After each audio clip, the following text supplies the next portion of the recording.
ഒരാളെയും പറ്റിച്ച് തിന്നാനോ പറ്റിച്ച് നടക്കുന്ന ഒരു വ്യക്തിയല്ല ഞാൻ.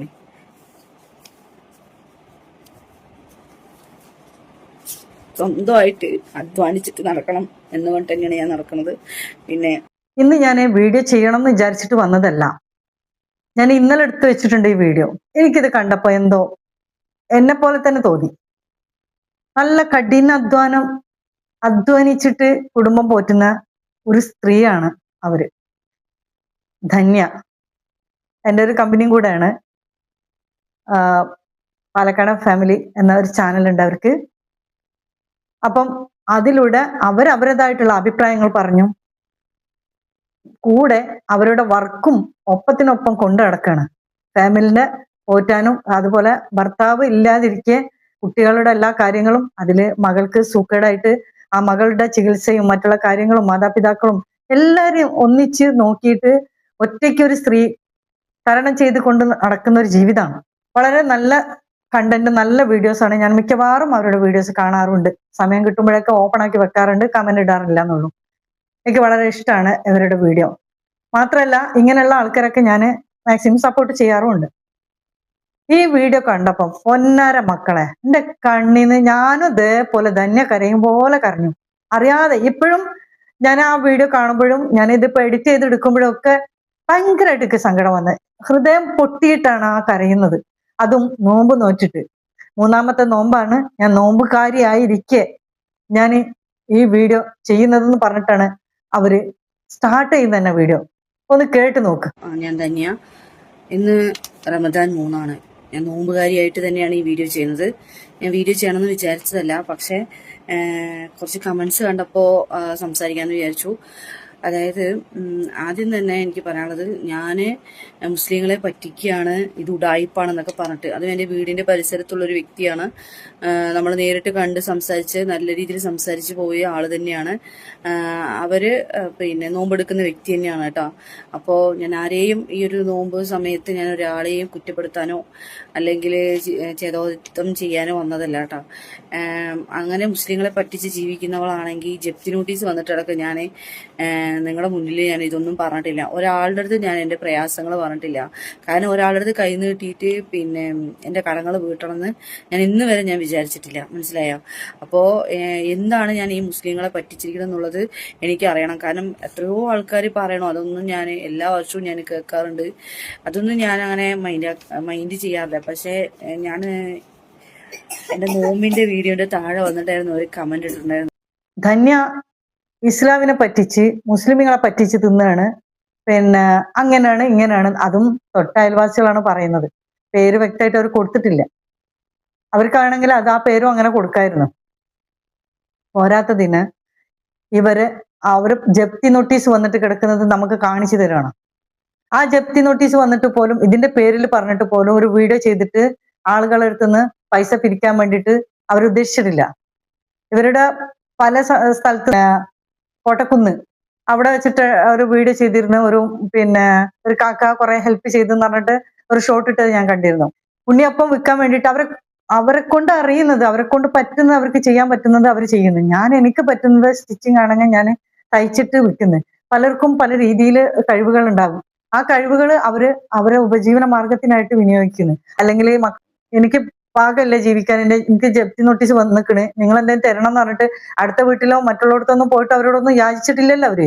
പിന്നെ എന്തിനാണ് അവരെ ശല്യം ചെയ്യേണ്ട ആവശ്യം?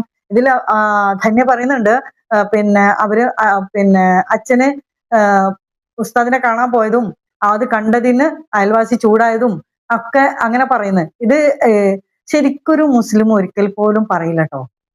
ഒരു മുസ്ലിമിന് ഒരിക്കലും പറയാൻ പാടില്ലാത്തതാണ്. ഇതൊക്കെ ഇങ്ങനെയൊക്കെ ചെയ്യുന്നത് കൊണ്ടാണ് മറ്റുള്ളവര്, അതായത് നിരീശ്വരവാദികൾ ഇത് ഓർത്ത് കണ്ടുപിടിച്ചിട്ട് അതൊരു തെളിവായിട്ട് വെച്ചിട്ട് മറ്റുള്ളവരുടെ മുന്നിൽ വീഡിയോ ചെയ്തിട്ട് മറ്റുള്ളവർക്ക് കാണിച്ചു കൊടുക്കുന്നതും.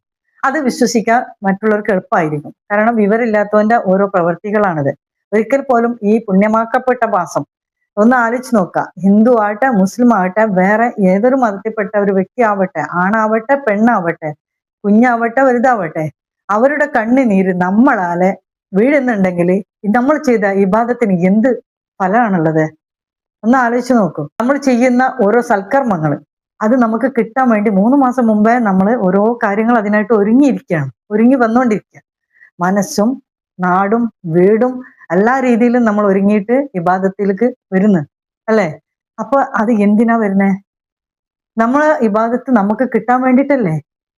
ഒന്ന് ആലോചിച്ച് നോക്ക്. നല്ല പ്രവൃത്തി നമ്മൾ ചെയ്യുമ്പോൾ അതിന് ഒരു പ്രവൃത്തിക്ക് 70,000 കൂലി കിട്ടുന്ന ഈ പുണ്യമാക്കപ്പെട്ട മാസത്തില് ഒരു സ്ത്രീന്റെ കണ്ണുനീര് നമ്മളല്ല വീഴുന്നുണ്ടെങ്കിൽ നമ്മൾ എവിടെ പോയിട്ട് അത് കഴുകി കൊടുക്കും?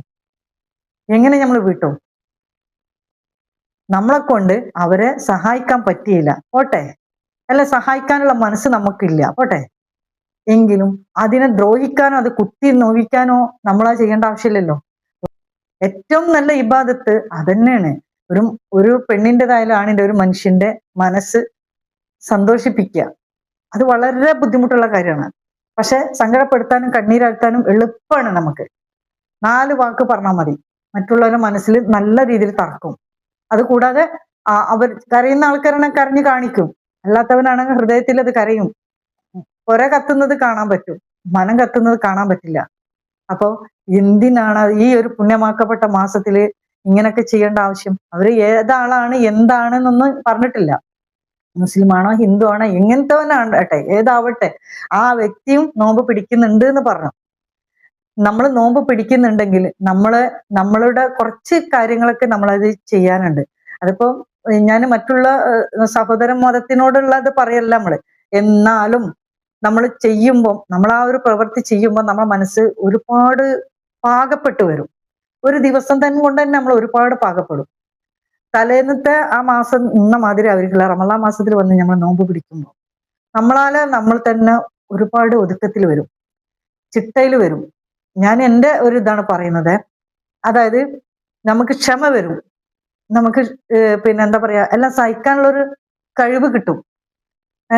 നമുക്ക് ക്ഷമിക്കാനുള്ളൊരു കഴിവ് കിട്ടും. മറ്റുള്ളവർ എന്തെങ്കിലും പറഞ്ഞാലും നമുക്ക് ചൂടാവുക, അതൊക്കെ ചെയ്യണം. അതൊക്കെ വരുമ്പോഴാണ് നമ്മളുടെ നോമ്പായി തീരുന്നത്. അല്ലാതെ നമ്മൾ ഭക്ഷണം കഴിക്കുക ഒഴിവാക്കി കഴിഞ്ഞാൽ ബാക്കിയുള്ളത് ഞാൻ പറയുന്നില്ല. ഞാൻ മറ്റുള്ളതെല്ലാം പറയുന്നത്, അതായത് ഇസ്ലാമികപരമായിട്ടുള്ള കാര്യമല്ല ഞാൻ പറയുന്നത്.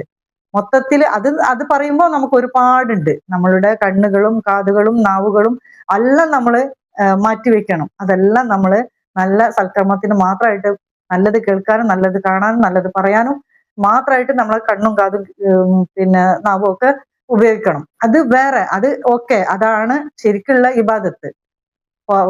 അത് മാത്രമല്ല ബാക്കിയുണ്ട് നമ്മൾ തരുന്നതും അത് ഇല്ലാതാക്കുന്നതിനും, ചെറിയ വീടും ഇല്ലാത്തവനായിട്ട് നിൽക്കുന്നതും വലിയ വീട്ടിൽ നിർത്തുന്നതും ഒക്കെ പടച്ച റബ്ബാണ് അല്ലേ? അപ്പം ഉള്ളവനെ ഇല്ലാതാക്കാനും ഇല്ലാത്തവനെ ഉള്ളവനാക്കാനും റബ്ബിന് ഒരു സെക്കൻഡ് മതി. അത്രേ ഉള്ളൂ, അത്ര മതി. അത് നമുക്ക് മനസ്സിലാവാത്തത് കൊണ്ടാണ് അത് പറയുന്നത്. എത്രയോ ആൾക്കാരെ നമ്മളെ മുന്നിൽ മുന്നിൽ ഇങ്ങനെയൊക്കെ നടക്കുന്നുണ്ട്. അപ്പൊ നമ്മൾ ഇല്ലാത്തവനെ ഒരിക്കലും അവനെ താഴ്ത്തിക്കെട്ടലോ അവനെ നോവിക്കലോ നിങ്ങളെ കൊണ്ട് കൊടുക്കാൻ പറ്റില്ലെങ്കിൽ നിങ്ങൾ കൊടുക്കണ്ട. പകരം അവരുടെ മനസ്സ് നിങ്ങൾ കുത്തി നോവിക്കണ്ടല്ലോ. അത് കാണുമ്പോൾ വല്ലാത്തൊരു വേദന. 2 വാക്കെങ്കിലും പറയണമെന്ന് തോന്നിയതാണ്. ഞാൻ ആരും ഒന്നും കുറ്റപ്പെടുത്തിയിട്ട് പറയല്ല. പക്ഷെ എനിക്ക് എന്തോ അതിങ്ങനെ കണ്ടപ്പം അത്രയും പൊട്ടി കരയുന്നു. ഹൃദയം പൊട്ടിയിട്ട് അത് കരയുമ്പോൾ എന്താടോ നിനക്ക് മനസ്സമാധാനം? എങ്ങനെ കിട്ടാനാണ് മനസ്സമാധാനം? നിനക്ക് പറ്റാത്ത കഴിവ് അവരിലുണ്ട്. അപ്പം ആ കഴിവ് അവർ ചെയ്യുന്നു. അതിന് നീ അസൂയപ്പെട്ടിട്ട് എന്താ കാര്യം? നിന്നെ കൊണ്ട് അതേപോലെ ചെയ്യാൻ പറ്റില്ല. അവര് ചെയ്തോട്ടെ. അപ്പൊ ഒന്നുമില്ലാത്തവള് അല്ലെങ്കിൽ പണം ഇല്ലാത്തവള് ഒന്നും ചെയ്യാൻ പാടില്ല, പണമുള്ളവർ മാത്രം ചെയ്യാൻ പാടുള്ളൂ. അപ്പൊ അങ്ങനെയുള്ള ഒരു ഈഗോ ആണ്. ഇത്രയും പറയാൻ കാരണം, ഇസ്ലാമിനെ പറ്റിച്ചിട്ട് ആരും തിന്നുന്നില്ല. ഇസ്ലാം എന്ന് പറഞ്ഞ ഒരാൾക്ക് കുത്തകമായിട്ട് കൊടുത്തതുമല്ല, മാനവ കുലത്തിന് ഇറങ്ങിയിട്ടുള്ളതാണ് ഇസ്ലാം മതം. എല്ലാവർക്കും വേണ്ടിയിട്ടുള്ളതാണ്, എല്ലാവർക്കും വേണ്ടിയിട്ടാണ്.